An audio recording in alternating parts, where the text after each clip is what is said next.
यह वीडियो जरा गौर से सुनिएगा।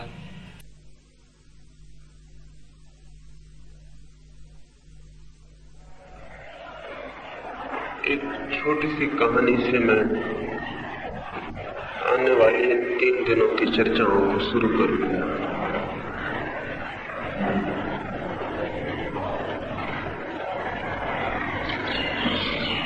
एक राजधानी में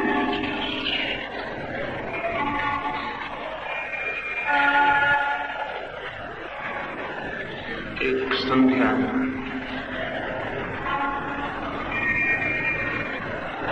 बहुत स्वागत की तैयारियां हो रही थी। सारा नगर दियों से सजाया गया था। रास्तों पर बड़ी भीड़ थी और देश का सम्राट खुद गांव के बाहर एक सन्यासी की प्रतीक्षा में खड़ा था। एक सन्यासी का आगमन हो रहा था और जो सन्यासी आने को था नगर में सम्राट के बचपन के मित्रों में से था। उस सन्यासी की दूर दूर तक सुगंध पहुंच गई थी। उसके यश की खबरें दूर दूर के राष्ट्रों तक पहुंच गई थी और वो अपने ही गांव में वापस लौटता था तो स्वाभाविक था कि गांव के लोग उसका स्वागत करें और सम्राट भी बड़ी उत्सुकता से उसकी प्रतीक्षा में नगर के द्वार पर खड़ा था। सन्यासी आया, उसका स्वागत हुआ। सन्यासी को राजमहल में लेकर सम्राट ने प्रवेश किया। उसकी कुशल क्षेम पूछी। वो सारी पृथ्वी का चक्कर लगाकर लौटा था। राजा ने अपने मित्र सन्यासी से कहा, सारी पृथ्वी घूमकर लौटे हो, मेरे लिए क्या ले आए हो? मेरे लिए कोई भेंट?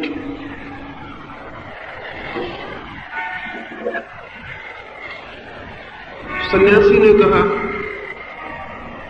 मुझे भी ख्याल आया था पृथ्वी की परिक्रमा करके लौटूं तो तुम्हारे लिए कुछ लेता चलूं। बहुत चीजें ख्याल में आई, लेकिन जो चीज भी मैंने लानी चाहिए साथ में ख्याल आया, तुम बड़े सम्राट हो, निश्चित ही ये चीज भी तुमने अब तक पाली होगी। तुम्हारे महलों में किस बात की कमी होगी? तुम्हारी तिजोरियों में जो भी पृथ्वी पर सुंदर है, बहुमूल्य है, पहुंच गया होगा। और मैं हूं गरीब फकीर, नग्न फकीर, मैं तुम्हें क्या ले जा सकूंगा? बहुत खोजा, लेकिन जो भी खोजता था यही ख्याल आता था तुम्हारे पास होगा, और जो तुम्हारे पास हो उसे दोबारा ले जाने का कोई अर्थ न था। फिर भी एक चीज मैं ले आया हूं और मैं सोचता हूं वो तुम्हारे पास नहीं होगी। सम्राट भी विचार में पड़ गया कि क्या ले आया होगा। उसके पास कुछ दिखाई भी ना पड़ता था सिवाय एक झोले के। उस झोले में क्या हो सकता था? आप भी कल्पना न कर सकेंगे वो उस झोले में क्या ले आया। कोई भी कल्पना न कर सकेगा वो क्या ले आया। उसने झोले को खोला और एक बड़ी सस्ती सी और एक बड़ी सामान्य सी चीज उसमें से निकाली। एक आईना, एक दर्पण, और सम्राट को दिया और कहा, ये दर्पण मैं तुम्हारे लिए भेंट में लाया हूं ताकि तुम इसमें स्वयं को देख सको। दर्पण राजा के भवन में बहुत थे, दीवारें दर्पणों से ढकी थी। राजा ने कहा, दर्पण तो मेरे महल में बहुत है, लेकिन उस फकीर ने कहा, होंगे जरूर, लेकिन तुमने उनमें शायद ही स्वयं को देखा। मैं जो दर्पण लाया हूं इसमें तुम खुद को देखने की कोशिश करना। जमीन पर बहुत ही कम लोग हैं जो खुद को देखने में समर्थ हो पाते हैं, और वो व्यक्ति जो स्वयं को नहीं देख पाता, वो चाहे सारी पृथ्वी देख डाले तो भी मानना कि वो अंधा था, उसके पास आंखें नहीं थी, क्योंकि जो आंखें स्वयं को देखने में समर्थ न हो पाए वे आंखें ही नहीं। ये बड़ी अजीब सी बात उस फकीर ने उस राजा को कही थी। आज की सुबह आने वाली इन 3 दिन की चर्चाओं का प्रारंभ मैं भी इसी कहानी से इसलिए करना चाहता हूं। मैं भी एक छोटा सा दर्पण इन 3 दिनों में आपको भेंट करना चाहूंगा, जिसमें आप अपने को देख सकें। जीवन का अर्थ और आनंद, जीवन का अभिप्राय और जीवन का सत्य केवल उन लोगों को उपलब्ध हो पाता है जो स्वयं को देखने में समर्थ हो जाते हैं। लेकिन हमारी आंखें बाहर दिखती, भीतर नहीं, और हमारे कान बाहर सुनते हैं, भीतर नहीं, और हमारे हाथ बाहर स्पर्श करते हैं, भीतर नहीं। हमारी सारी दौड़, हमारे प्रयत्न और प्रयास, हमारे जीवन भर का श्रम कुछ ऐसी संपदा को जुटाने में व्यय और व्यर्थ हो जाता है जो संपदा भी अंततः हमसे छिन जाती है। लेकिन और एक संपत्ति है, एक और संपदा है जो स्वयं को जानने और पहचानने से उपलब्ध होती है। जो उस संपदा को पा लेता है उसे न केवल जीवन का अर्थ और सत्य मिल जाता है, बल्कि वस्तुतः उसे ही जीवन भी मिल पाता है, क्योंकि उस सत्य को जानने बिना हम जो भी जानते हैं वो सब मृत्यु में समा जाने को है और समाप्त हो जाने को है। उस सत्य को जो मनुष्य की आत्मा है जाने बिना हम जीते नहीं, धीरे धीरे मरते हैं, और इस धीरे धीरे मरने के क्रम को ही जीवन समझकर भूल कर बैठते हैं। जिसे हम जीवन जानते हैं वो ग्रेजुअल डेथ, क्रमिक मरते जाने के अतिरिक्त और क्या है।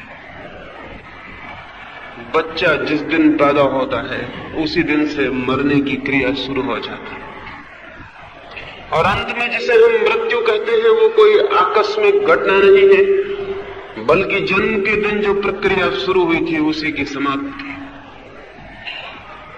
रोज हम मर रहे हैं, प्रतिक्षण और प्रतिपल। ये मरने की क्रिया जिस दिन पूरी हो जाती है कहते हैं मृत्यु आ गई, लेकिन मृत्यु कहीं बाहर से नहीं आ जाती। मृत्यु हमारे भीतर का निरंतर विकास, हमारे भीतर ही मृत्यु निरंतर विकसित होती रहती है। मृत्यु बाह्य घटना नहीं, आंतरिक प्रक्रिया है। जन्म के साथ उसका प्रारंभ होता है और मृत्यु के साथ उसकी पूर्णता होती है। तो जिसे हम जीवन कहते हैं वो जीवन नहीं है, बल्कि धीरे धीरे मरते जाना। निश्चित ही ये जो क्रमिक मृत्यु है, इस क्रमिक मृत्यु में न तो आनंद हो सकता है, न शांति हो सकती है, न सौंदर्य हो सकता है। मृत्यु तो होगी कुरु, मृत्यु में तो होगा दुख, मृत्यु तो होगी एक पीड़ा, और इसलिए हमारा पूरा जीवन दुख की एक लंबी कथा है। शायद ही हम में से कुछ थोड़े से लोग जीवन को जान पाते हों, बाकी सारे लोग जीते हैं जीवन से अपरिचित और अनजान। वो जो स्वयं को देखना है वही जीवन को पा लेना भी है। एक वृद्ध फकीर के पास किसी ने जाके पूछा था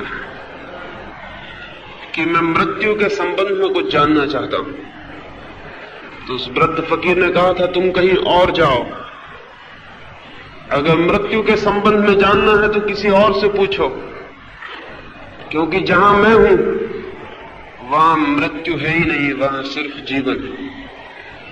मैं जीवन के संबंध में तो जानता हूं, मृत्यु के संबंध में मुझे कोई भी पता नहीं। लेकिन हमसे अगर कोई पूछे कि जीवन क्या है, तो शायद हमें उल्टी बात कहनी पड़े। हमें कहना पड़े कि जीवन अगर जानना है तो कहीं और पूछो, हम तो मृत्यु के सिवाय और कुछ भी नहीं जानते। हम तो मरना जानते हैं। जीवन से हमारा क्या संबंध, हमारी क्या पहचान, जीवन से हमारा क्या नाता है। और जिनका जीवन से भी नाता नहीं है वे भी अगर परमात्मा को जानने चले हों तो गलती में, और जिनका जीवन से भी नाता नहीं है वे भी मोक्ष के संबंध में चिंतन करते हो तो पागल। जीवन को जो जान लेता है वो परमात्मा को भी जान लेता है, क्योंकि जीवन की समग्रता के अतिरिक्त परमात्मा और कुछ भी नहीं है। और जो जीवन को जान लेता है वो मोक्ष को भी जान लेता है, क्योंकि जहां मृत्यु नहीं है वही मोक्ष है। मैं इसे फिर से दोहराऊं, जो जीवन को जान लेता है वो परमात्मा को भी जान लेता है, क्योंकि परमात्मा जीवन की परिपूर्णता के सिवाय और कुछ भी नहीं। जीवन की समग्रता ही परमात्मा, और जो जीवन को जान लेता है वो मोक्ष को भी जान लेता है, क्योंकि जहां मृत्यु नहीं है वहां मुक्ति है। मृत्यु के अतिरिक्त और कोई बंधन नहीं, मृत्यु के अतिरिक्त और कोई परतंत्रता नहीं, मृत्यु के अतिरिक्त और कोई दुख और कोई अंधकार नहीं। लेकिन हम जिसे जीवन समझते हैं वो मृत्यु ही है। एक मुसलमान फकीर का मुझे स्मरण आता है। कभी तो वो एक बहुत बड़े राज्य का सम्राट था। एक रात अपने बिस्तर पर सोया था, करवटें बदलता था, तो जैसा कि सभी सम्राट बदलते हैं और सो नहीं पाते, तभी उसे ऐसा प्रतीत हुआ कि ऊपर छप्पर पर कोई चल रहा है। उसने चिल्ला के पूछा कि आधी रात में छप्पर पर कौन है? ऊपर से आवाज आई किसी आदमी की, माफ करें मेरा ऊंट खो गया है, उसे मैं खोजता हूं। उस राजा ने कहा पागल मालूम होते हो, ऊंट खो गया हो तो छप्परों पर नहीं खोजना पड़ता, मकान के छप्परों पर ऊंट मिलेगा। तो वो आदमी ऊपर से हंसा और उसने कहा कि अगर स्वर्ण सिंहासनों पर शांति मिल सकती है और अगर हिंसा के द्वारा, लोगों की हत्या के द्वारा अगर आनंद मिल सकता है तो छप्परों पर ऊंट भी मिल सकता है, इसमें कोई आश्चर्य नहीं। राजा निकल के बाहर आ गया, उसने अपने आदमी भेजे कि पकड़ो इस आदमी को, ये कौन है। उसने एक बड़ी सच्ची बात कह दी थी, लेकिन वो आदमी पकड़ा नहीं जा सका। दूसरे दिन दोपहर में जब वो सम्राट अपने सिंहासन पर दरबार में बैठा हुआ था, तब एक आदमी आया और द्वारपाल से झगड़ा करने लगा। द्वारपाल से उस आदमी ने कहा कि मैं इस धर्मशाला में ठहरना चाहता हूं, इस सराय में रुकना चाहता हूं। द्वारपाल ने कहा ये कोई सराय नहीं, राजा का भवन है, राजा का निवास है। लेकिन वो आदमी माना नहीं और उसने कहा कि अगर ऐसा है तो मुझे राजा के समक्ष ले चले। उसे राजा के सामने लाया गया उसने राजा से कहा कि मैं कहता हूं इस सराय में मुझे ठहर जाने दें, 2-4 दिन मुझे रुकना है और मैं चला जाऊं। राजा ने कहा पागल हो, ये सराय नहीं है, ये मेरा निवास है। लेकिन वो आदमी हंसने लगा और उसने कहा कि मैं कुछ वर्षों पहले आया था, तब भी यही बात हुई थी और तुम्हारे सिंहासन पर कोई दूसरा आदमी बैठा हुआ है और उसने भी कहा था ये मेरा निवास है। वो आदमी कहां है? और राजा हंसा और उसने कहा कि वो मेरे पिता थे और अब वो दुनिया में नहीं। उस फकीर ने कहा और कुछ वर्षों पहले मैं आया था, तब तुम्हारे पिता भी यहां नहीं थे, कोई और आदमी सिंहासन पर बैठा और तब भी यही बात हो गई थी और मैंने कहा था इस सराय में मुझे ठहर जाने दे, तो उस आदमी ने भी कहा था ये सराय नहीं मेरा निवास है। वो आदमी कहां है? उस राजा ने कहा वो मेरे पिता के पिता थे, उनको मरे बहुत वर्ष हो चुके। वो फकीर बोला मैं और भी पहले आया हूं, लेकिन हर बार यहां कोई दूसरा आदमी मिलता है और वो आदमी यही कहता है ये मेरा निवास है। और जब हर बार आदमी बदल जाते हो तो मैं इसे सराय न समझूं तो और क्या समझूं? मुझे इस धर्मशाला में 2-4 दिन ठहर जाने दें, क्योंकि आप खुद भी 2-4 दिन के मेहमान से ज्यादा नहीं होंगे। जब मैं दोबारा आऊंगा तो यहाँ कोई दूसरा आदमी सिंहासन पर मुझे यही बातें कहता हुआ मिलेगा। उस राजा ने उस आदमी को पकड़वा लिया और कहा मालूम होता है तुम वही आदमी हो जो रात छप्पर पर ऊंट खोज रहे थे। वो आदमी बोला कि निश्चित ही मैं वही आदमी हूं और मैं तुमसे ये कहने आया हूं कि जिसे तुमने घर समझ लिया वो सराय से ज्यादा नहीं, और जहां तुम खोज रहे हो वो छप्पर पर ऊंट खोजने जैसी जिंदगी। वो राजा उसी दिन उठा और फकीर हो गया। वो गांव के बाहर जाके रहने लगा और गांव में जो लोग भी आते थे वो उससे पूछते कि बस्ती का रास्ता कहां है, तो वो कहता उत्तर की तरफ चले जाओ। उत्तर की तरफ बस्ती। वे लोग उत्तर जाते और पाते कि वहां तो मरघट है, बस्ती नहीं। वापस लौटते उस राजा को कहते जो फकीर हो गया था तुम्हारा मस्तिष्क तो खराब नहीं, क्योंकि जहां तुमने भेजा वो मरघट है। वो राजा कहता जहां तक मेरी समझ, जिसे तुम बस्ती कहते हो वो मरघट है, क्योंकि वहां हर आदमी मरने को है। आज एक मरेगा, कल दूसरा, परसों तीसरा। वहां कोई भी आदमी बसा हुआ नहीं है। लेकिन जिसे तुम मरघट कहते हो वहां जो लोग भी बस गए हैं वो हमेशा को बस गए हैं, वहां से कोई मरता नहीं। इसलिए मैं मरघट को बस्ती कहता हूं और तुम्हारी बस्ती को मरघट कहता हूं। जिन लोगों ने भी आज तक जीवन को जाना है उन सबका यही कहना है, जिसे हम जीवन कहते हैं उसे वे मृत्यु कहते हैं, और जिसे हम बस्ती कहते हैं उसे वे मरघट कहते हैं। और शायद हमारी उस तरफ आंखें भी नहीं उठती जो जीवन है, जो मृत्यु नहीं है। वो आंख उठानी, वो दृष्टि, उस तरफ देखना कैसे संभव हो सकता है? उस प्रक्रिया को ही मैं दर्पण कहूंगा, जिसमें आप अपने को देख सकें और उसको जिसकी कोई मृत्यु नहीं है, जो कि अमृत है। और ऐसा नहीं है कि आज का आदमी उसे देखने में असमर्थ हो गया हो।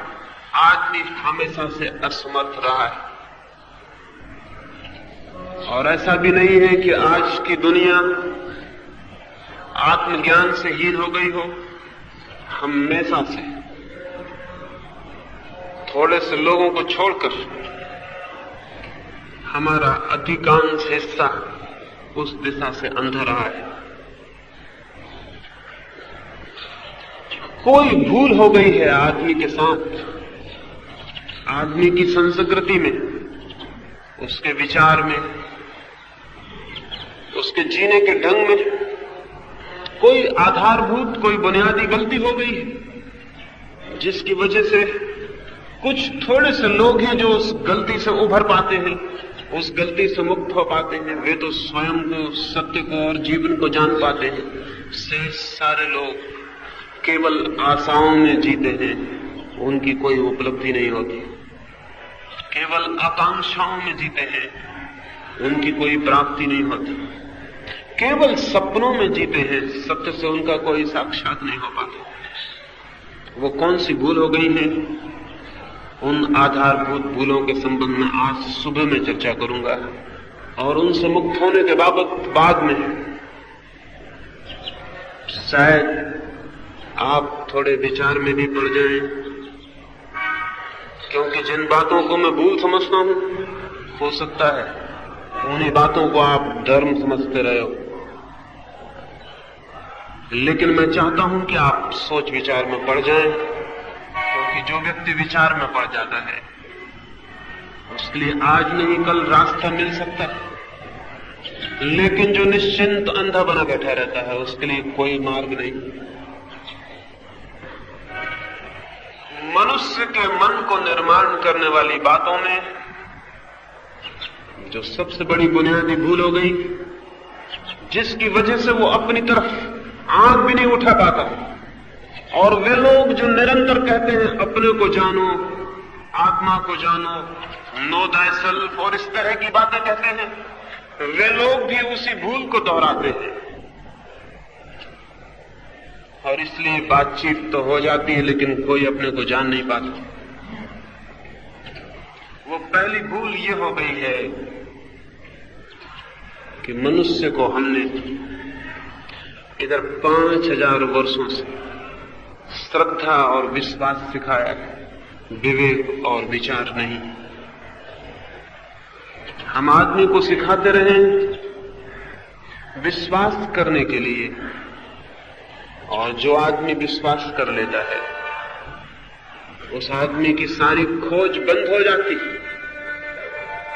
जो आदमी विश्वास कर लेता है, श्रद्धा कर लेता है, मान लेता है, स्वीकार कर लेता है, उसके भीतर से सारा अन्वेषण समाप्त हो जाता है।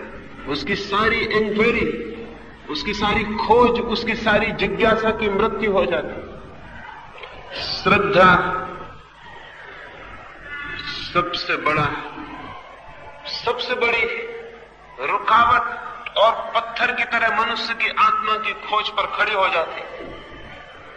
लेकिन हमें यह कहा जाता रहा है कि हम विश्वास करें, श्रद्धा करें, हम मान लें गीता को या कुरान को या बाइबल को, महावीर को, बुद्ध को या कृष्ण को या किसी को भी, चाहे वो कोई हो, चाहे हिंदू हो, चाहे मुसलमान हो, चाहे ईसाई हो, उनकी बातों में कितना ही भेद हो, लेकिन एक बात पर दुनिया के सारे धर्म सहमत रहे हैं, वो ये कि विश्वास करना जरूरी।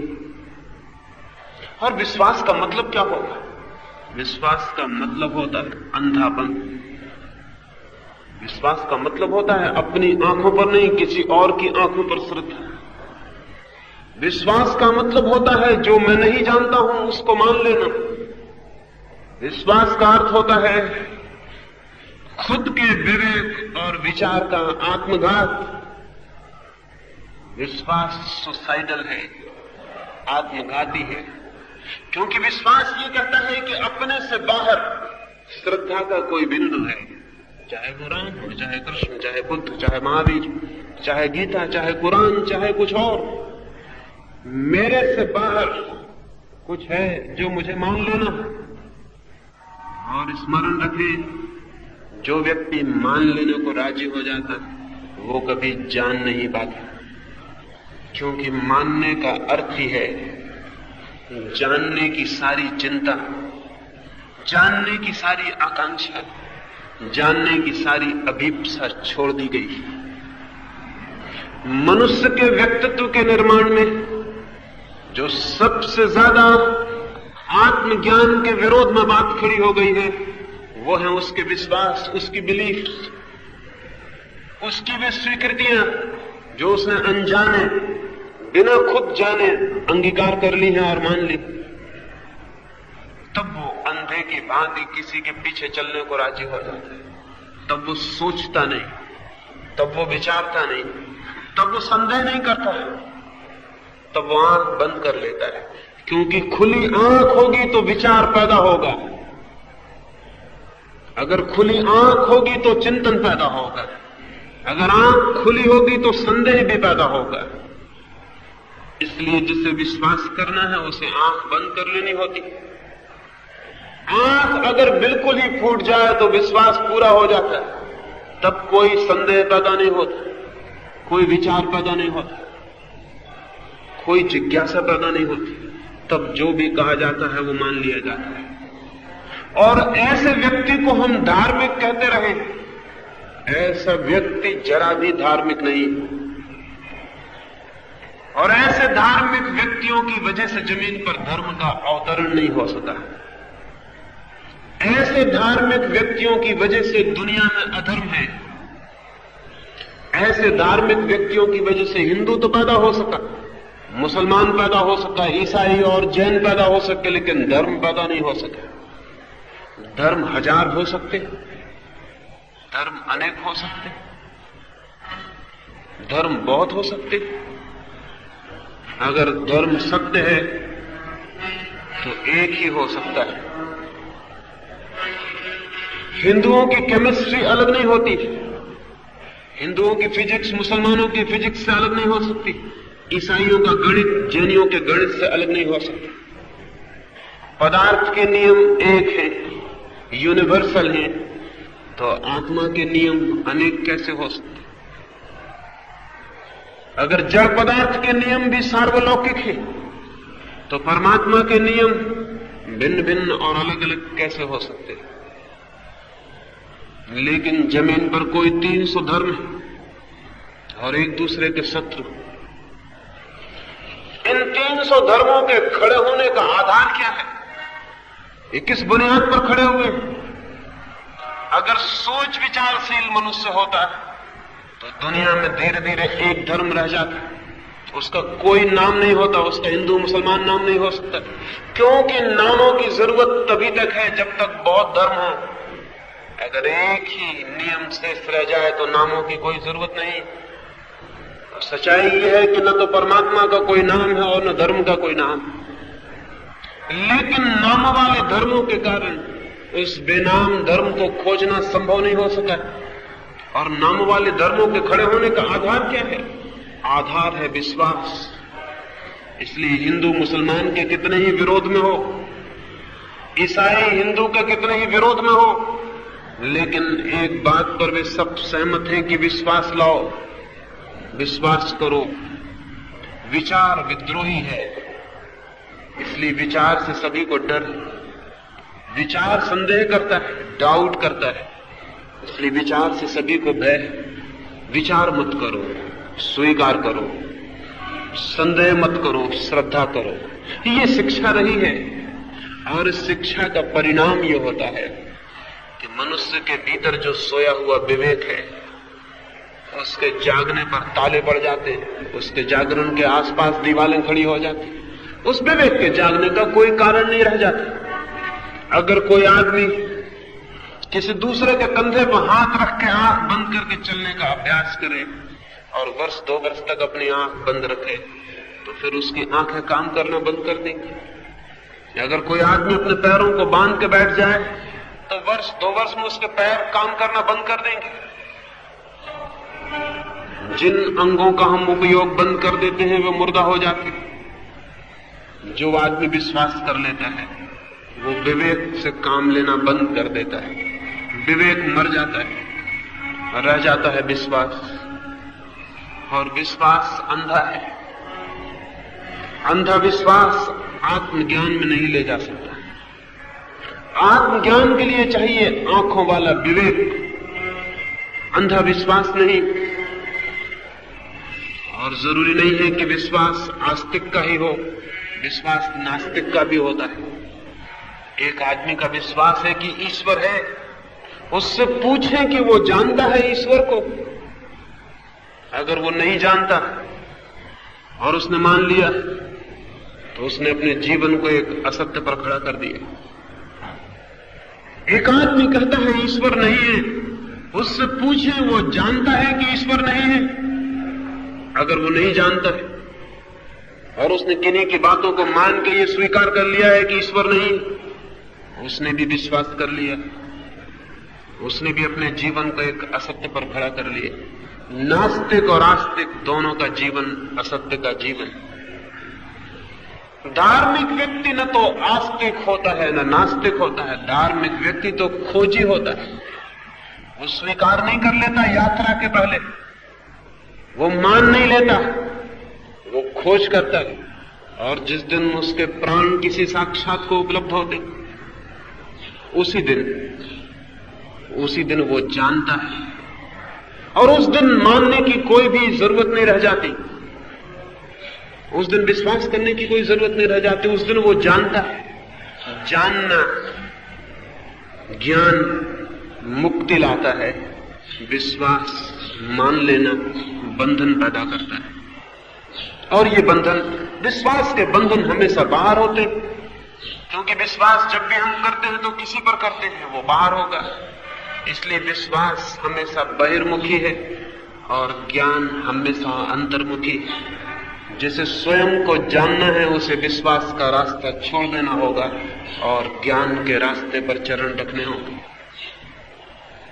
ज्ञान के रास्ते पर चलने का पहला सूत्र होगा विश्वास के रास्ते से मन को हटा लेना। हम सारे लोग विश्वास के रास्ते पर हैं, इसलिए चाहे हम मंदिरों में जाते हों, चाहे मस्जिदों में, चाहे शास्त्र पढ़ते हों और पूजा करते हों, हमें स्वयं से साक्षात नहीं हो सकेगा। विश्वास के रास्ते से कभी भी स्वयं का साक्षात न हुआ है और न हो सकता है। विश्वास सबसे बड़ा अधार्मिक गुण है। मनुष्य के व्यक्तित्व को बांध लेने वाले और अंधा कर देने वाले सूत्रों में विश्वास पहला सूत्र है। इसके पहले कि मैं दूसरे सूत्र की बात करूं, मैं एक बार पुनः आपको ये स्पष्ट कर दूं, नास्तिक भी विश्वासी होता है और आस्तिक भी। इसलिए यह न सोच लें कि मैं विश्वास छोड़ने को कह के नास्तिकता सिखा रहा हूं। नास्तिक भी विश्वासी होता है और आस्तिक भी, क्योंकि दोनों नहीं जानते,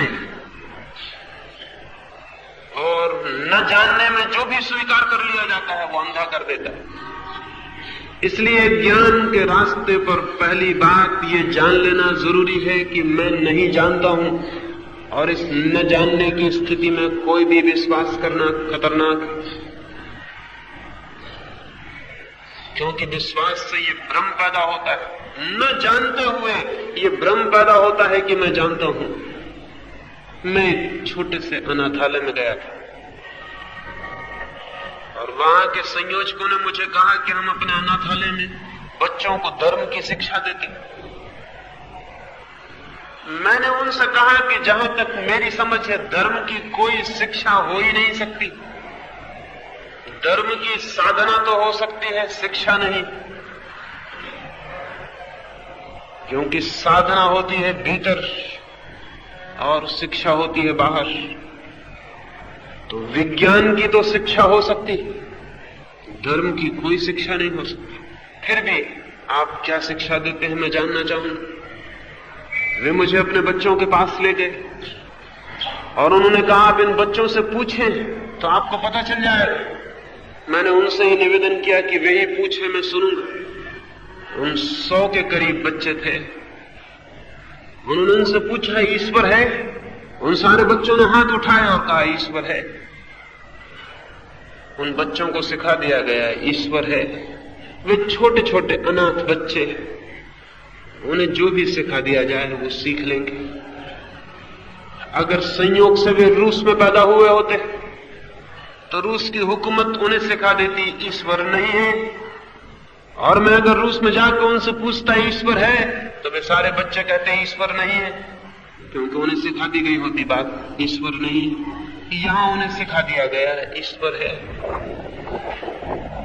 उन्होंने पूछा ये ईश्वर कहां है, तो उन सारे बच्चों ने हृदय पर हाथ रखे और कहा यहां। मैंने एक छोटे से बच्चे से पूछा हृदय कहां है, उस बच्चे ने कहा ये तो हमें बताया नहीं गया। जो हमें बताया गया है वो हम बता रहे हैं। हृदय कहाँ है ये हमें नहीं बताया गया। इस बच्चे को हृदय का कोई पता नहीं है, लेकिन इसे इस बात का बता दिया गया कि ईश्वर यहां है। उसने सीख लिया इस बचपन की अवस्था में, जबकि विचार का अभी कोई विकास नहीं हुआ।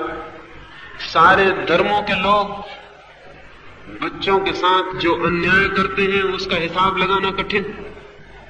जबकि विचार का कोई जन्म नहीं हुआ, तब हम उन्हें जो भी सिखा दें वो उनके चित्त में गहरा होकर बैठ जाएगा और जीवन भर वे उसी को दोहराते रहेंगे इस भांति जैसे कि जानते हैं, जबकि वे जानते नहीं। वे बच्चे बड़े हो जाएंगे और जब उनके जीवन में प्रश्न उठेगा ईश्वर है, तो बचपन से सीखी गई बात उनके भीतर से कहेगी है।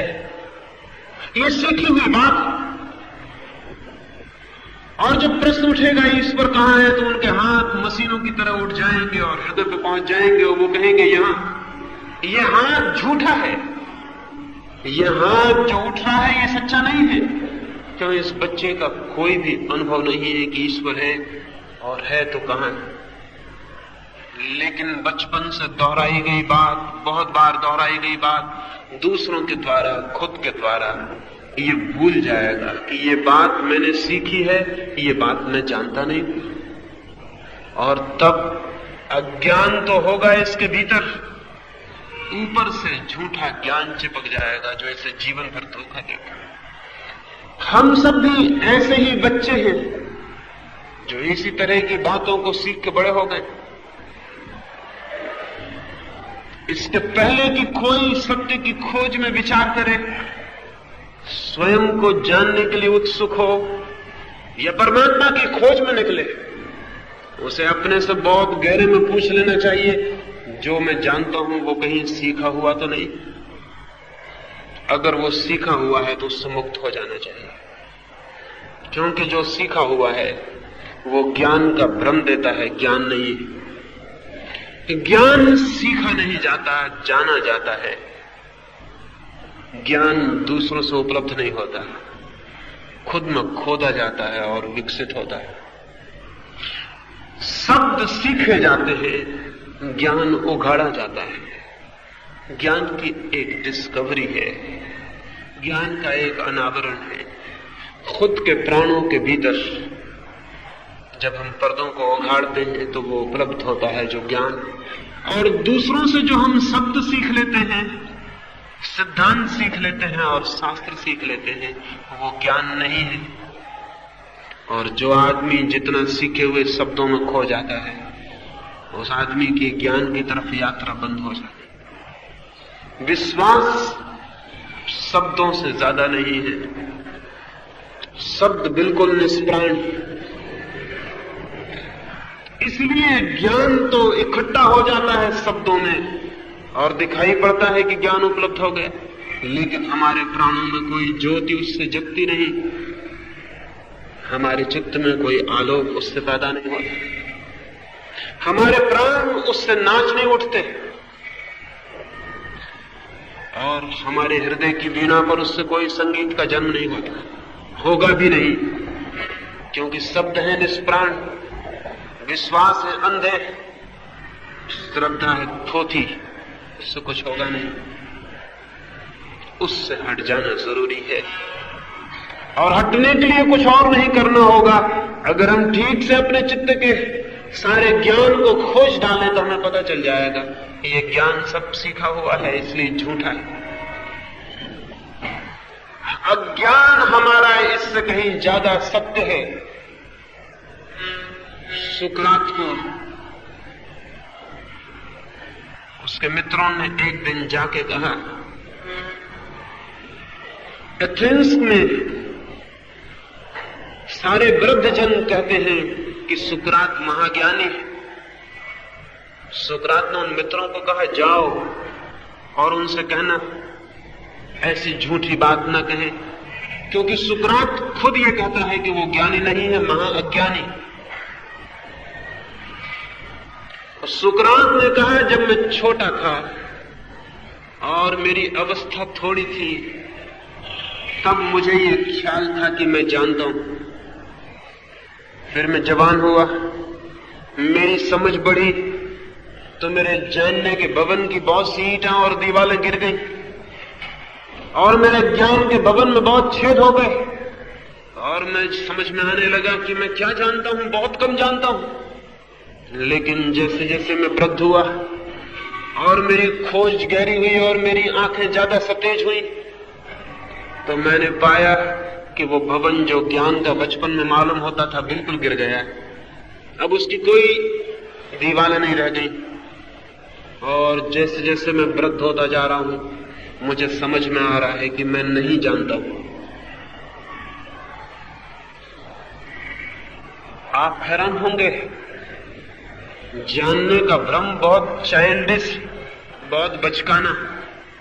न जानने की समझ बहुत गहरी, बहुत विस्डम से, बहुत बुद्धिमत्ता से भरी हुई है। क्योंकि जानने का भ्रम विश्वासों से पैदा होता है और जब समझ पूर्वक दिखाई पड़ता है कि विश्वास तो उधार है, बारोड है, दूसरों से लिए हुए हैं, मेरे नहीं हैं, तो वे टूट जाते हैं और भीतर दिखाई पड़ता है अतल अंधकार, अतल अज्ञान, स्टेट ऑफ नॉट नोइंग, न जानने का बोध, न जानने की अवस्था का अनुभव होता है। पहला सूत्र है आत्मज्ञान की दिशा में, मैं नहीं जानता हूं, इस बात को जानना। यह सत्य है कि मैं नहीं जानता हूं, और इस सत्य से जो शुरू करेगा वो अंततः परम सत्य को उपलब्ध हो जाता है। लेकिन जो इस असत्य से शुरू करेगा कि मैं जानता हूं ईश्वर है, आत्मा है, उसकी यात्रा कभी सत्य पर पूरी नहीं हो सकती। क्योंकि जो हम बीज में बोते हैं वही हमें फसल भी काटनी होती है। अगर बीज ही असत्य के बोए गए तो फसल सत्य की नहीं काटी जा सकती। विश्वास असत्य है क्योंकि वो स्वयं का जाना हुआ नहीं, और इसलिए उसके आधार पर जो अपने भवन को खड़ा करेगा उसका भवन झूठा होगा। वो ताश के पत्तों की तरह होगा, जिंदगी की हवाएं उसे उड़ा देंगी और नष्ट कर देंगी। वो भवन सच्चा नहीं है। इसलिए पहली बात, एक सत्य से ही बात शुरू करें, और वो सत्य ये है कि हम नहीं जानते, और जो हम जानते हैं वो भ्रामक है, उधार है और दूसरों का है। मनुष्य के व्यक्तित्व के भ्रांत हो जाने में श्रद्धा और विश्वास पहला कारण। श्रद्धा और विश्वास से उल्टा क्या होगा? अश्रद्धा, अविश्वास नहीं। डिक्शनरियां अक्सर झूठ बोल देती हैं, शब्दकोश अक्सर झूठ बोल देते हैं। अगर शब्दकोश में खोजने जाएंगे तो विश्वास का उल्टा है अविश्वास, श्रद्धा का उल्टा है अश्रद्धा। लेकिन मैं आपसे कहता हूं, अश्रद्धा और अविश्वास उल्टे नहीं हैं, सजाती हैं, विश्वास के बंधु हैं। विश्वास का ही भाई है अविश्वास, श्रद्धा की ही बहन है अश्रद्धा। वे विरोधी नहीं। विरोधी इसलिए नहीं कि अश्रद्धा भी अविचार है, वो भी विवेक नहीं। अविश्वास भी अविचार है, वो भी विचार नहीं। जब हम जानते ही नहीं हैं तो श्रद्धा करना भी अज्ञान है और अश्रद्धा करना भी। ईश्वर पर अश्रद्धा भी वही कर रहा है जो नहीं जानता, और श्रद्धा भी वही कर रहा है जो नहीं जानता।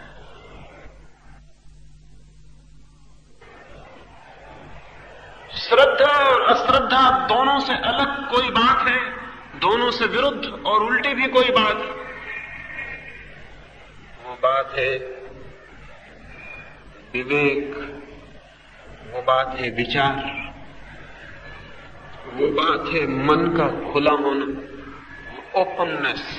श्रद्धा भी मन को बंद कर देती है, अश्रद्धा भी मन को बंद कर देती है। द्वार बंद हो जाते हैं।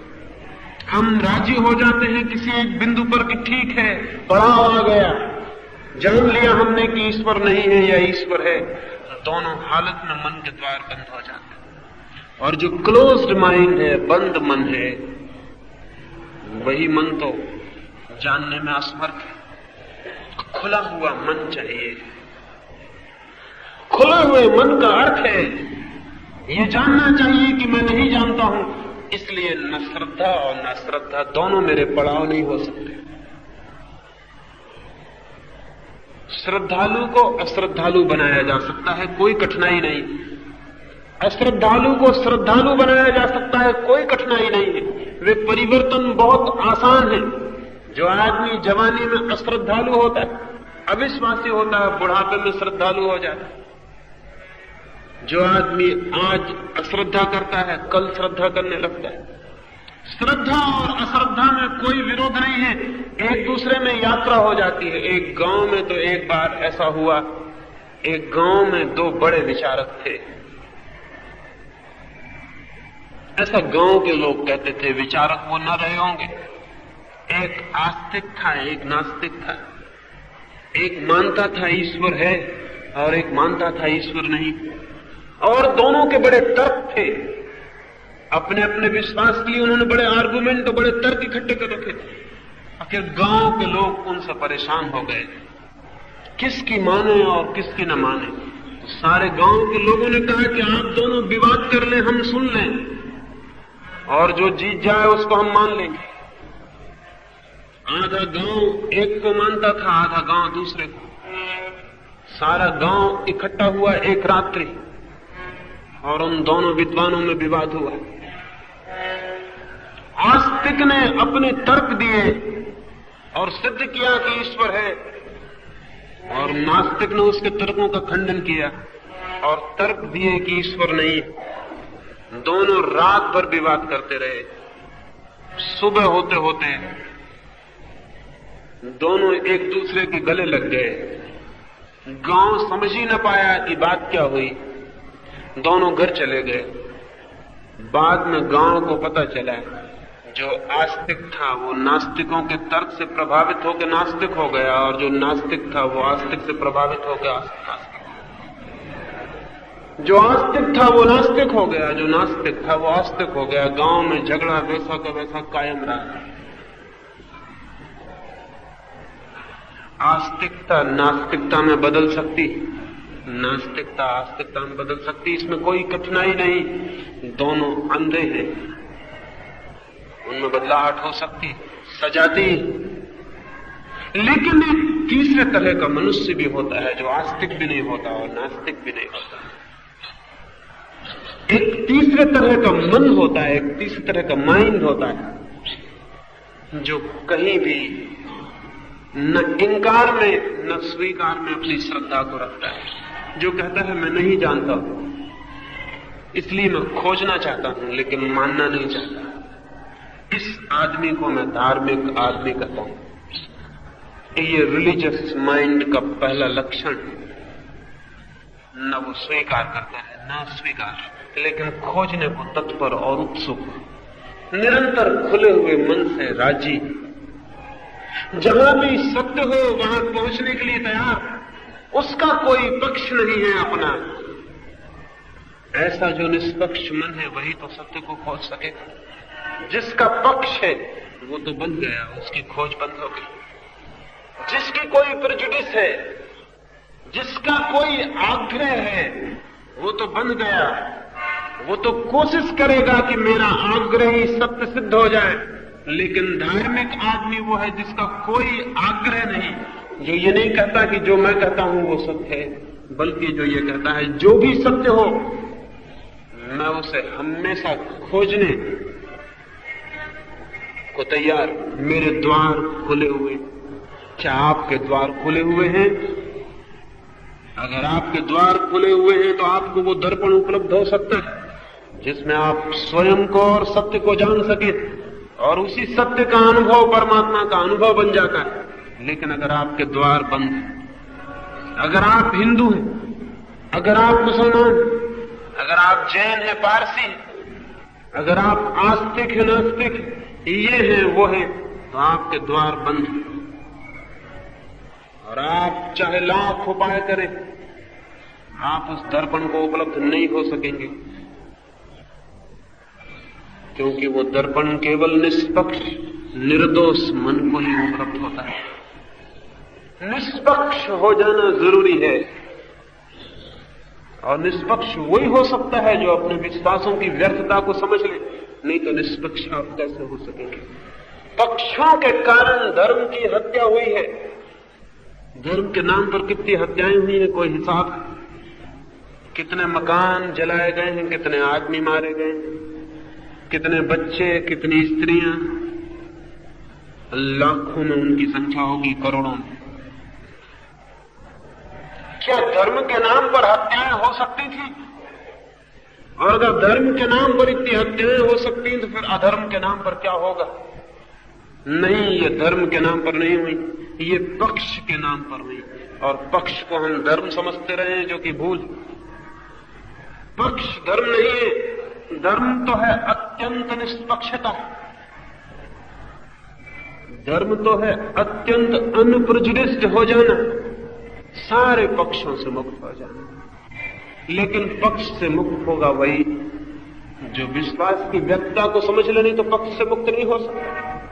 विश्वास बनाता है पक्ष को, अगर विश्वास हट जाए तो पक्ष हट जाता है, तब रह जाता है निपट खालिस मन, बिना बंधा हुआ, बिना किसी जंजीर के खुला हुआ, मुक्त। वही जा सकता है परमात्मा तक, और उसी तक परमात्मा भी आ सकता है। मैंने एक छोटी सी कहानी सुनी है। एक चर्च में एक रात एक आदमी ने द्वार खटखटाया, उसके पादरी ने द्वार खोला। कौन से उसे पता चल जाता है कि बाहर खड़ा हुआ एक काला आदमी है, तो वो द्वार ही न खोलता। उसने सोचा होगा कि कोई सफेद आदमी है, वो गोरे लोगों का चर्च था। उसने द्वार खोला, देखा है कि निग्रो द्वार पर खड़ा। उसने उस काले आदमी को कहा, कैसे यहां आना हुआ? उसने कहा, मैं भी भगवान के मंदिर में आना चाहता हूं।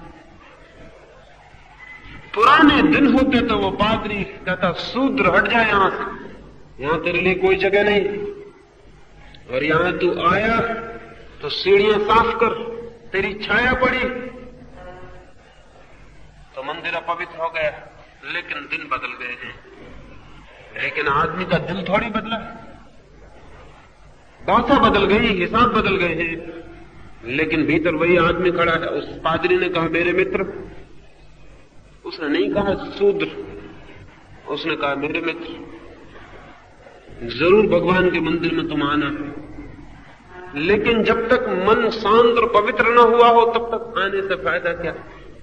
तो जाओ, पहले मन को पवित्र और शांत करो, फिर आना, तभी भगवान से मिलना हो सकता है। उस पादरी ने सोचा, न होगा मन शांत और न होगा पवित्र, और न इसे दोबारा दरवाजा खोलने की जरूरत पड़ेगी। वो निग्रो वापस चला गया। महीने पर महीने बीत गए। कोई 3-4 महीने बाद बाजार में उस पादरी को वो निग्रो दिखाई पड़ा। देख के उसे हैरानी हुई। उस आदमी की आंखों में कोई चमक और आ गई थी। वो निग्रो कुछ और ही तरह का व्यक्तित्व ले लिया मालूम पड़ता था। उसके आसपास एक बड़ी शांति की, एक बड़ी प्रार्थनापूर्ण हवा थी। उसके आसपास एक नई सुगंध पैदा हो गई थी जैसे, और एक नया आलोक। उस पादरी ने उसे रोका और पूछा, तुम दोबारा नहीं आए? उस निग्रो ने कहा, मैं तो आता था, लेकिन बड़ी गड़बड़ हो गई।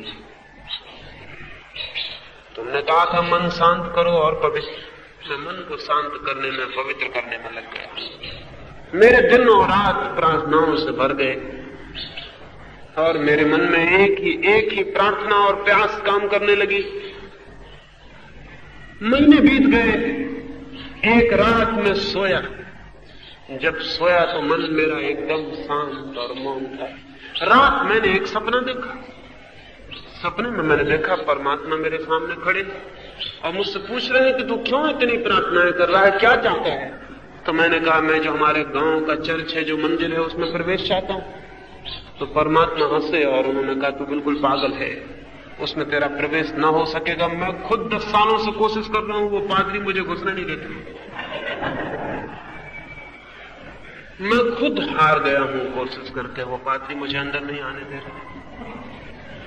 मैं ही हार गया, तेरा पहुंचना बहुत कठिन है, तू वो खोज छोड़ दे। ज्यादा आसान है मेरे पास आ जाना, चर्च में पहुंचना बहुत कठिन है, और उस चर्च में मैं तो हूं भी नहीं। तू पहुंच भी जाएगा तो उसे खाली पाएगा। असलियत यह है, उस चर्च के पादरी पर न हंसे। आज तक किसी मंदिर के पुजारी ने भगवान को किसी मंदिर में नहीं घुसने दिया, न किसी मस्जिद में और न किसी चर्च में। आदमी ने धर्म के नाम पर जितने धंधे बनाए, उनमें कहीं भी भगवान को घुसने का कोई मौका नहीं, क्योंकि जहां परमात्मा होगा वहां फिर व्यवसाय नहीं हो सकता, और जहां व्यवसाय चलाना है वहां परमात्मा के लिए जगह नहीं हो सकती। और फिर आदमी के बनाए हुए मंदिर इतने छोटे हैं और परमात्मा है इतना विराट, प्रवेश हो भी कैसे सकता है? आदमी खुद इतना छोटा है तो उसके मंदिर बड़े नहीं हो सकते, उसके बनाए हुए मंदिर उससे भी ज्यादा छोटे होंगे, क्योंकि बनाने वाला जो भी बनाएगा खुद से बड़ी चीज कभी नहीं बना सकता। उसकी चीज बनाई हुई होगी उससे छोटी होगी, और आदमी खुद इतना छोटा है कि वो परमात्मा के मंदिर बनाए, ये बात ही पागलपन की और नासमझी की। आदमी खुद को मिटा दे तो परमात्मा को पा सकता है, लेकिन परमात्मा को खुद बनाने की कोशिश में लग जाए, ये पागलपन। इधर 5-6 हजार वर्षों से हम परमात्मा को गढ़ रहे हैं, हमने फैक्ट्रियां बनाई जिनमें हम परमात्मा को बना रहे हैं, और उन बनाए हुए परमात्मा के नाम पर मंदिर और मस्जिद बनाते। वे आदमी के बनाए हुए मंदिर और मस्जिद बहुत छोटे हैं, इसलिए आपस में टकरा जाते हैं। परमात्मा इतना बड़ा है कि टकराएगा किससे, उसके बाहर और कोई है ही नहीं।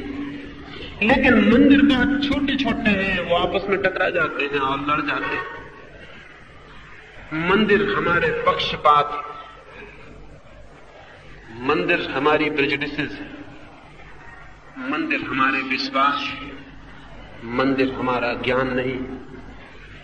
क्योंकि जब ज्ञान का मंदिर बनता है तो आदमी पाता है वो उसके खुद के भीतर और सबके भीतर, तब उसे बनाना नहीं पड़ता।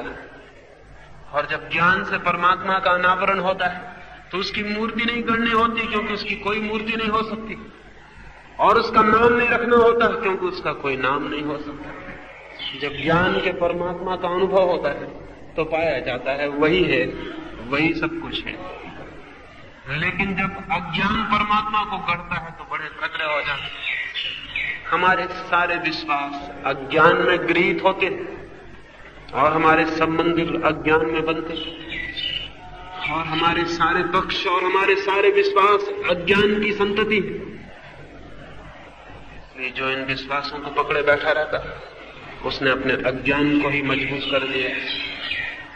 अज्ञान को तोड़ना है तो विश्वास और पक्षों को तोड़ देना जरूरी है। चाहिए एक निष्पक्ष मन, चाहिए एक निर्दोष मन, चाहिए एक मुक्त और खुला हुआ मन। वही द्वार बनता है, वही दर्पण बनता है खुद को जानने का। तो पहला सूत्र आज की सुबह आपसे कहना चाहता हूं, खुला हुआ मन, बंद मन नहीं। और हम सबके बंद मन हैं, बहुत बहुत बंद हैं, एकदम बंद हैं, कहीं कोई रंध्र भी नहीं। द्वार तो बड़ी बात कि सूरज की किरण भीतर पहुंच सके, और भीतर सब तरफ से बंद करके अपने विश्वासों को पकड़े हुए हम जिए चले जाते, जी लेते हैं नाम को, लेकिन जीवन को नहीं जान पाते। जी लेते हैं अंधेरे में, आलोक से परिचित नहीं हो पाते। जी लेते हैं शब्दों में, सत्य से कोई साक्षात नहीं हो पाता, तो निवेदन करूंगा, थोड़ा विचार करेंगे और मेरे कहने से कोई विश्वास छोड़ देगा तो ये नया विश्वास हो जाएगा। अगर मेरी बात मान ली और विश्वास छोड़ दिए तो गलती हो गई, ये नया विश्वास हो जाएगा। मेरी बात पर विश्वास नहीं कर लेना आसान है। ये सारे मुल्क में जिन मित्रों से मैं निरंतर मिल रहा हूं उनमें मैं देखता हूं वो मेरी बात मान लेते हैं, वो विश्वास छोड़ देते हैं, मेरे पे विश्वास कर लेते हैं। भूल फिर हो गई, कुएं से बचे और खाई में गिर गए, उससे कोई फर्क ना हो। मैं कौन हूं जिस पर आप विश्वास करें? कोई भी कारण नहीं। मैं जो कह रहा हूं उस पर विश्वास नहीं कर लेना, उस पर सोचे, विचार करें, चिंतन करें, मनन करें, एक एक बात को खोजें। और खोजने और विचार करने के लिए जरूरी है कि बहुत जल्दी ना करें, अधेरी ना बरतें। मैंने कहा और आपने मान लिया तो बहुत अधेरी हो गया, बहुत जल्दी हो गई। बहुत देरी से मैंने कहा और आपने इनकार कर दिया कि नहीं ये सब गलत बातें हैं, तो भी जल्दी हो गई, अधेरी हो गया। तो अभी यहीं से निर्णय लेके ना चले जाएं कि मैंने जो कहा वो सच था या झूठ। जिस आदमी ने भी इतने जल्दी निर्णय लिया, समझे कि उसने मेरी बात सुनी भी नहीं, समझी भी नहीं। तो जल्दी ना करें, हमारी आदतें तो गलत हैं। मैं यहां बोल रहा हूं, आप वहां निर्णय कर रहे होंगे कि क्या ठीक है और क्या गलत। ये गलत आदतें हैं, सुन लें चुपचाप, चले जाएं चुपचाप, उसे मन में सोचें, देखें, पहचानें क्या कहा है, क्यों कहा है, कितने दूर तक सच है, और उसकी सच्चाई की जांच होगी आपके भीतर। अपने विश्वासों को उखाड़ें और देखें कौन सा विश्वास है जो आपका अपना है, कौन सा जानना है जो आपका अपना है, और जो आपका अपना नहीं है वो आपकी आत्मा नहीं बन सकेगा। जो आपका अपना है वही आपका आत्मा बन सकता है, वही आपकी आत्मा बन सकता है। एक सन्यासियों का आश्रम था। एक युवा सन्यासी आया उस आश्रम में, नया नया 15 दिन रहा, ऊब गया, घबरा गया, और उसने निर्णय किया कि मैं जाऊं। क्योंकि जो वृद्ध गुरु था वहां, उसकी थोड़ी सी बातें थी जो 10-15 मिनट में पूरी हो जाएं। 15 दिन सुनते सुनते थक गया, वही बातें, कुछ सीखने को वहां नहीं मालूम पड़ता था। तो सोचा उसने कि कल सुबह होते ही निकल जाऊं, ये स्थान मेरे लिए नहीं है, मैं कोई और जगह खोजूं जहां कुछ सीखा जा सके, जाना जा सके। लेकिन रात एक घटना घट गई और फिर वो उस आश्रम को छोड़कर कभी नहीं गया। रात एक और नया भटकता हुआ सन्यासी उस आश्रम में आ गया। उस आश्रम के अंतेवासियों की रात बैठक हुई। उस नए आए सन्यासी ने 2 घंटे तक बड़ी सूक्ष्म बातें कही, वेदांत की, उपनिषदों की बड़ी सूक्ष्म चर्चा की, बड़ा विश्लेषण किया।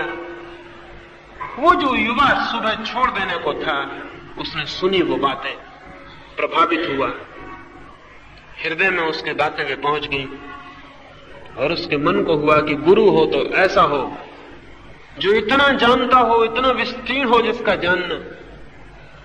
और उसके मन में यह भी ख्याल आया कि मेरा वृद्ध गुरु बैठा हुआ सुन रहा है, उसके मन को कैसा दुख न होता होगा, कैसा अपमान न लगता होगा, कैसी हीनता न मालूम होती होगी इसके समक्ष। 2 घंटे के चर्चा के बाद उस बोलने वाले सन्यासी ने वृद्ध गुरु की तरफ देखा और कहा, कैसी लगी मेरी बातें? उस बूढ़े ने जो कहा वो मन में रख लेने जैसा है।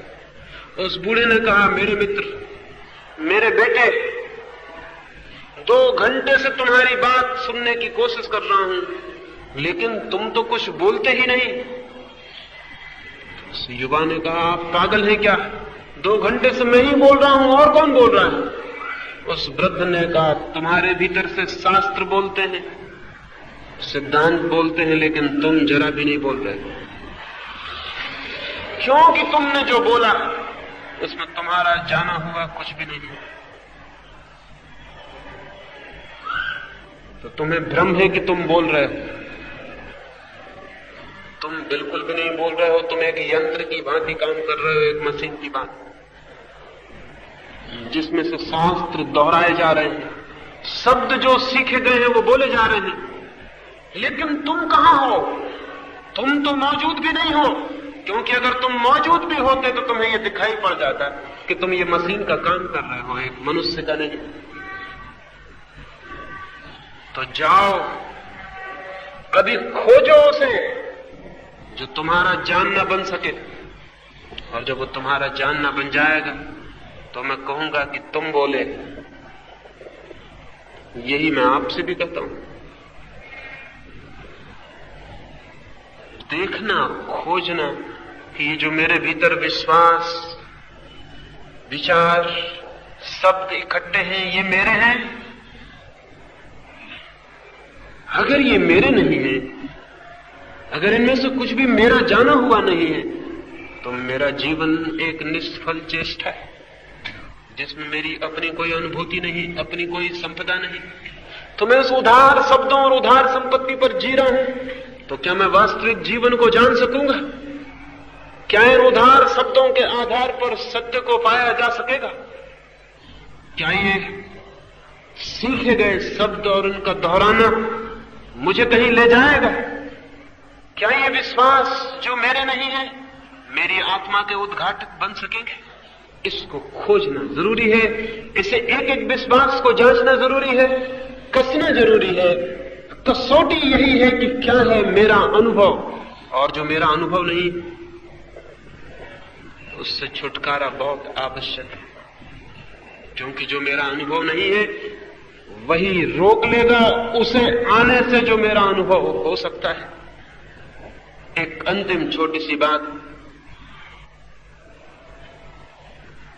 एक आदमी एक कुआं खोद रहा था, तो मैंने उसे कुआं खोदते देखा। उसने कंकड़ पत्थर खोदकर बाहर निकाल दिए, मिट्टी खोदकर बाहर निकाल दी। वो खोदता चला गया, खोदता चला गया।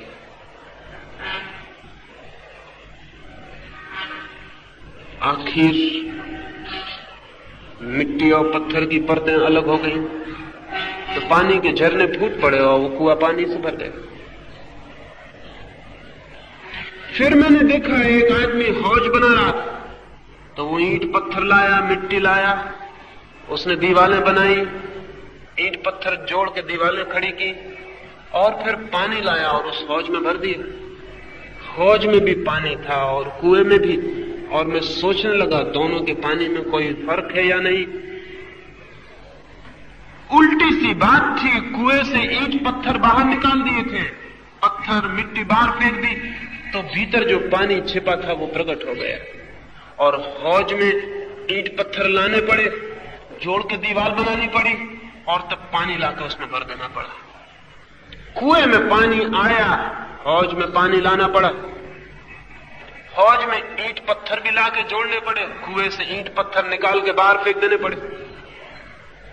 कुएं में जीवित पानी है, उस पानी की जड़ें हैं, उस पानी के झरने हैं जो दूर सागरों से जुड़े हैं, जो अनंत। हौज की कोई जीवन नहीं, हौज की कोई आत्मा नहीं, वो किसी सागर से नहीं जुड़ा, उसमें उधार पानी भरा हुआ है। हौज का पानी सड़ जाएगा, कुएं का जीवित पानी। ज्ञान भी फिर मैंने जाना दो ही तरह का होता है, हौज की तरह और कुएं की तरह का। जो ज्ञान हम दूसरों से सीख लेते वो हौज की तरह का ज्ञान है, उसमें मस्तिष्क में शब्दों की दीवार बनाकर भीतर ज्ञान को भर लेते हैं उधार, वो सड़ जाता है। पंडित का ज्ञान ऐसा ही होता है जो दूसरों से सीखा। इसलिए पंडित से ज्यादा विकृत मस्तिष्क और किसी का भी नहीं होता, उसका सब उधार होता है।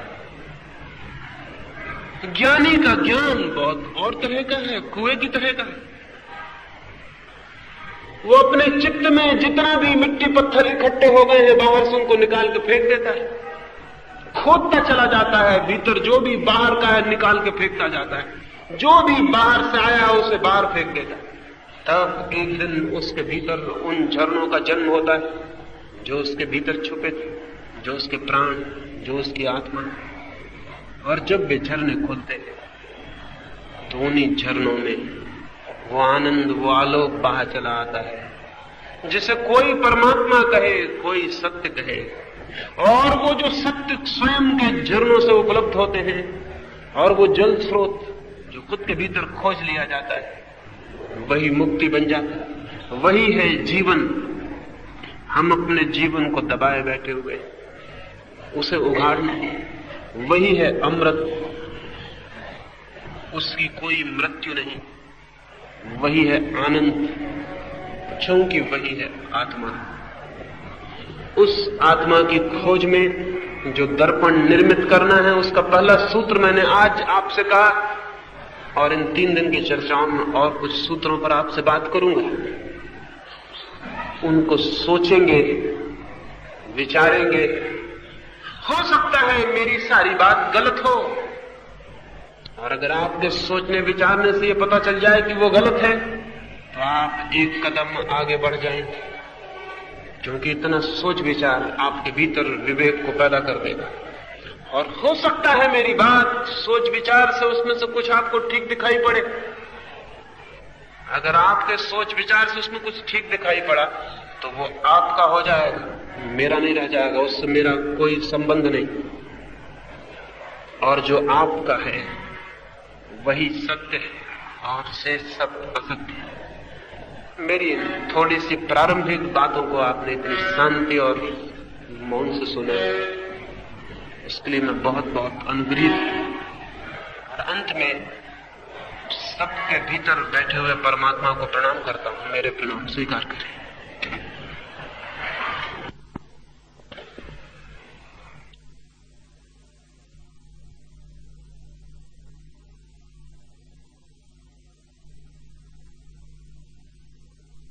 अगर यह वीडियो आपको अच्छी लग रही हो तो वीडियो को लाइक और चैनल को सब्सक्राइब करें।